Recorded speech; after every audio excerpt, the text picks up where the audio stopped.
स्वप्नील, मी आता जे काम सांगतो ते कुठल्याही परिस्थितीत झालं पाहिजे.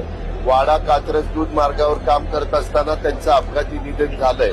मी तुला नोकरी आज देतो. माझ्या मिस्टरांचा कात्रज दूध संघात कामाला असताना ऍक्सिडेंट झालेला आहे. त्या लोकांनी, संघातल्या लोकांनी घरी येऊन आम्हाला आश्वासन दिले. एक मिनिट, परमनंट होता का? हो. काय शिकलाय हा? ग्रॅज्युएशन झाले. बर. आणि मिस्टर काय करत होते? वाटप विभागात कामाला होते. स्वप्नील, मी आता जे काम सांगतो ते कुठल्याही परिस्थितीत झालं पाहिजे. आपल्या पुणे जिल्ह्यातल्या खेड तालुक्यातल्या चिखलगावचा युवराज भरत गोपाळे, त्याचे वडील हे 31/3/24 वाडा कात्रज दूध मार्गावर काम करत असताना त्यांचं अपघाती निधन झालंय. 1 तासानी युवराज गोपाळे येऊन तुला भेटेल. त्याला करून घे लगेचच. ओके, मी तुला नोकरी आज देतो. रख रख त्या रानातून थोडं पुढे जा.